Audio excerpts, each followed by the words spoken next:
जूते मारो इन सालों को, रिश्वतखोर दलालों को, जूते मारो सालों को। ये देश का गद्दार है, ऐसे देश के गद्दारों से यही है रिश्वतखोर दलालों को चमचे आगे बेकार ने शर्म आनी चाहिए। मैं भी एक सैनिक हूँ। वो समय आ रहा है कि यदि तुमने इन जवानों के साथ भेदभाव किया और ज्यादती की तो इन्होंने ही तुम्हें वहां बैठाया था, यही तुम्हें पटकनी मारने की भी सामर्थ्य रखते हैं। असली 76 इंच का सीना, असली 76 इंच का सीना तो इनका है, ये तो जुमलेबाज 56 इंच का सीना लेकर के झूठ बोल रहे हैं। इनके दम पर देश बचा है, ये गरीब किसान मजदूर का बेटा है और इनके साथ शोषण हो रहा है, अंग्रेजी स्ट्रक्चर और विदेशी कल्चर आ रहा है। जिस तरह से युवाओं को चुनाव के टाइम पर शराब और वेश्याएं परोसी जाती, ये कुकर्म ये नेता करते हैं। हम ये सारे कुकर्म को रोकना चाहते हैं। पॉलिश लैंग्वेज बोलने वाले जो दल्ले हैं, ये जो चंडाल चौकड़ी है, यही इस देश को गुलाम बना के रख रही है। वैष्णव परंपरा से अयोध्या से आते हैं। ये जो जवानों की जो प्रॉब्लम चल रही है और अभी वन रैंक वन पेंशन को लेकर के, इसके ऊपर क्या बोलना चाहेंगे? हम कहना चाहेंगे कि जिस तरह से अधिकारियों को, सैन्य अधिकारियों को जो इनको पेंशन दी जाती है, हमारा सच्चा सैनिक जो सोल्जर माइनस टेम्परेचर में खड़े होकर बाउंड्री पर सेवाएं देता है, इसकी पेंशन भी अधिकारियों से कम नहीं होनी चाहिए। ये हम कहना चाहते हैं सरकार से। यदि तुम राम राज्य की बात करते हो तो इस देश में तुम ये भेदभाव डाल के अंग्रेजी नीति पर डिवाइड एंड रूल के आधार पर इस देश की जो 28 लाख एक्स आर्मी है उसके बीच में आप जो फूट डाल रहे हो, ये पेंशन का भेदभाव करके इससे इनके अंदर बेईमानसियत और नफरत भड़का रहे हो। इस कुकर्म को बंद करो। हम कहना चाहते, नहीं तो तुम इस देश में जय श्री राम का नारा लगाने के अधिकारी नहीं हो। ये संत समाज कहना चाहता है कि दोगलापंथी छोड़ दो, डबल स्टैंडर्ड छोड़ दो। कोरोना काल में हमारा जवान सीमाओं पे था और उसका बाप खेतों पर था। इस देश को जवान और किसानों के दम पर ही हम भारत सुरक्षित रख पाएंगे। इसलिए भारत सरकार से हमारा सीधा निवेदन है कि किसानों और जवानों के साथ ज्यादती मत करो, नहीं तो इसके दुष्परिणाम भुगतने होंगे। और 2024 में वो समय आ रहा है कि यदि तुमने इन जवानों के साथ भेदभाव किया और ज्यादती की तो इन्होंने ही तुम्हें वहां बैठाया था, यही तुम्हें पटकनी मारने की भी सामर्थ्य रखते हैं। असली 76 इंच का सीना, असली 76 इंच का सीना तो इनका है, ये तो जुमलेबाज 56 इंच का सीना लेकर के झूठ बोल रहे हैं। इनके दम पर देश बचा है, ये गरीब किसान मजदूर का बेटा है और इनके साथ शोषण हो रहा है, इनके साथ अत्याचार हो रहा है। 56 इंच की छाती ने अपने दम पर सरकार बनाई, सेना के दम पे सरकार नहीं बनी है। किसके दम पर? अपने दम पे। ये मूर्खतापूर्ण बात है। ये देश डेमोक्रेसी इस समय ढो रहा है, प्रजा ही इस देश में मालिक है और इस देश को बड़े बड़े सपने दिखाए गए। प्रजा ने सरकार बनाई है, आगे समझ में, और प्रजा ही अपने प्रतिनिधि चुन करके सरकार बनाती है। क्या बात करते हो महाराज? आप बात कर रहे हैं कि 2024 में अगर आपकी मांगे नहीं मानी गई तो आप सरकार बदल देंगे। हमारी मांग है इस देश में जो मंगल पांडे के जमाने में गौहत्या होती थी, सबसे पहले गौहत्या रोकी जाए, मांस बेचना रोका जाए, शराब बंदी की जाए, बेटियों को जो वैश्यावृत्ति के लिए उनके लिए उनको उकसाया जा रहा है, जो अंग्रेजी स्ट्रक्चर और विदेशी कल्चर आ रहा है, जिस तरह से युवाओं को चुनाव के टाइम पर शराब और वेश्याएं परोसी जाती, ये कुकर्म ये नेता करते हैं। हम ये सारे कुकर्म को रोकना चाहते हैं। आए दिन हमारे देश के नेताओं द्वारा सैनिक बच्चों को, सैनिकों को अपमान किया जाता है, उसके बारे में क्या बोलेंगे? हम सैनिकों से कहेंगे कि 76 इंच का सीना है आपके पास, 76 इंच का सीना है सैनिकों का, जो सरकार के दलाल हैं, हम उनको चैलेंज करना चाहते हैं कि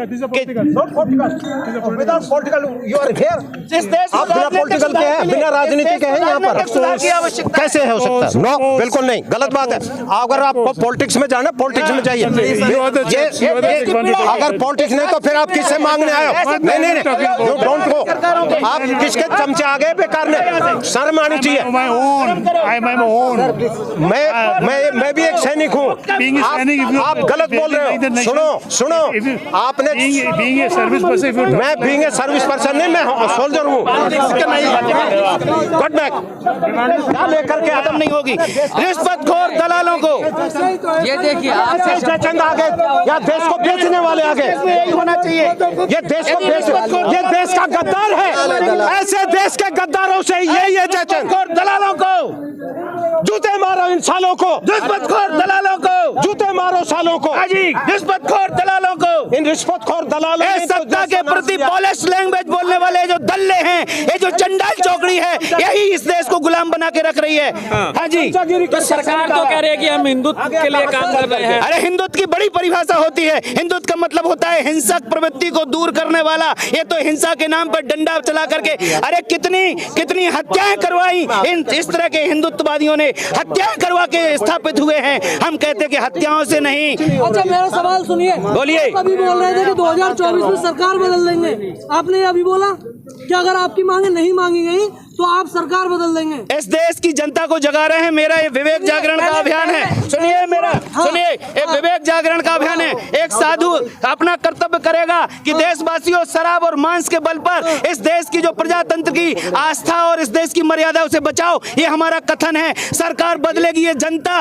और जनता को यदि योग्यता मिलेगी तो जरूर बदलेगी। ये चोरों को, चक्कों को, लुच्चों को, बेईमानों को नहीं चुनेगी, ये मेरा विश्वास है। अगर ये लोग सरकार में नहीं आएंगे तो विपक्षी दल सरकार में आएंगे। उन्होंने कौन सी आपकी मांगे मांगी? कौन आएगा सरकार में? विपक्षी दल आएंगे। कौन विपक्षी दल है इस देश में? A to Z सुनो, कांग्रेस चोर, भाजपा चोर, कांग्रेस चोर, भाजपा चोर। इस देश की जितनी दलगत राजनीति बेटा सब चोर हैं। इस देश का मीडिया खरीद लिया गया है। इस देश का आप जो सोशल मीडिया के छोटे छोटे बच्चे हो, छोटे छोटे चैनल हो, अरे हम तो इन सैनिकों से कह रहे हैं, इसलिए जंतर मंतर पे आए हैं। हम सैनिकों से कहते हैं, हम इन सैनिकों से कहते हैं, हम इन सैनिकों से कहते हैं, हम इन सैनिकों से कहते हैं कि उठो उठो जवानों, अभी तुम्हारी ड्यूटी खत्म नहीं हुई। जब तुम इंटरनेशनल बाउंड्री पे देशद्रोही शक्तियों से देश को बचा सकते हो, तो देश के अंदर इन देशद्रोहियों से भी देश को बचा सकते हो। इसलिए सैनिकों, पंचायत से पार्लियामेंट तक हुंकार भरो, इन गद्दारों को भगाओ और फौजी लाओ, फौजियों की सरकार बनाओ, पंचायत से पार्लियामेंट तक। अरे राजनीति का बाप है ये आंदोलन, राजनीति का बाप है। क्यों नहीं है? राजनीति कोई गंदी बात है क्या? आप लोग स्टेज से बोलते हैं, आप लोग स्टेज से बोलते हैं कि ये जो आंदोलन है वो राजनीति का। मेरा यहाँ अर्पण, मैं आया हूँ, मैं राजनीति की बात करूंगा, क्योंकि राजनीति किसी की बाप होती नहीं है। इस देश का एक एक नागरिक राजनीति करेगा, तभी इस देश में प्रजातंत्र आएगा। भारत माता की जय। क्या मानते हैं कि हमारे देश के नेताओं से अच्छे गली के कुत्ते अच्छे हैं? कौन कह रहा? क्या आप मानते हैं हमारे देश के नेताओं से अच्छे गली के कुत्ते अच्छे हैं? हमारे देश के जो दोगले लोग भरे पड़े हैं, मर्डरर्स, रेपिस्ट, अपराधी, उन अपराधियों से चौगुने अच्छे हमारे सैनिक है। हमारा गरीब किसान मजदूर का बेटा जो सरहद पे खून बहा के आया, इनमें कैपेबिलिटी है देश बचाने की। उल्टे सीधे प्रश्न मत करो। डेमोक्रेसी की परिभाषा समझते हो तो इस देश में बेटा, सुन लो बात सर, इस देश के अंदर बेटा जो शराब पिला के और मांस के टुकड़े बांट के चुनाव का एक तरह से शोषण किया जाता है, चुनाव की योग्यता ही नहीं है देश के अंदर। अभी लाखों वोट इस देश के जो प्रबुद्ध और विद्वान लोग हैं डालते नहीं इन कुत्तों को, ये जो अपराधी बैठे हैं संसद में, समझ गए? मेरी भाषा यही है, भारत माता की जय। और इन कुत्तों को चैलेंज करते हैं जो देश का शोषण करते हैं, भाषा यही रहेगी। एक कुत्ते जो देश का खून पी रहे हैं, इनको यही भाषा रहेगी। हाँ बोलो। साधु समाज फौजियों के साथ खड़ा हुआ है। साधु समाज पूरा का पूरा फौजियों के साथ खड़ा हुआ है। संत समाज का कथन है कि 3 हमारा देश को सती, संत और सूर, और 3 वगैरह देश को कपटी कायर। पूरे नहीं, आज 50% जो अपराधी बैठे हैं कुत्ते, उन अपराधियों को हम कह रहे हैं। अपराधी होता है, वो कोई देशभक्त नहीं होता है। आपने 22 दिन पुराने आंदोलन को आज राजनीतिक रूप दे दिया। हाँ, यदि आपको ये राजनीतिक लग रहा है, राजनीतिक रूप दे दिया। इस देश के जिम्मे यदि ये वोट डालते हैं तो इस वोटर का अधिकार है इस देश की राजनीति को शुद्ध करना। इस वोटर का अधिकार है दोगलों को भगाना।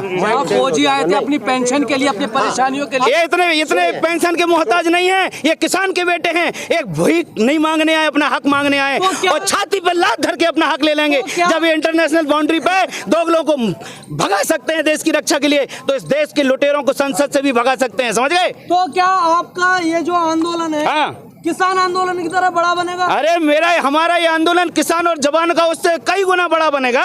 किसान और इस देश का मजदूर और इस देश का छोटा व्यापारी सब इस आंदोलन के साथ है। आप लोगों के इस आंदोलन में एक चीज बोली जाती है कि आपके पास संख्या बल कम है। किसके पास संख्या बल कम है? ये पूरा देश हमारा, 150 करोड़ हमारा देश है। हम रक्षा करते हैं अन्न को उगा के और बाउंड्री पर खड़े होके। ये देश हमारा, हमारे पास कोई संख्या बल कम नहीं है। संख्या बल कब बढ़ेगा? यहाँ पर तो हम देखते हैं उतना संख्या बल है ही नहीं। बहुत संख्या बल है। अब रामलीला मैदान में देखना संख्या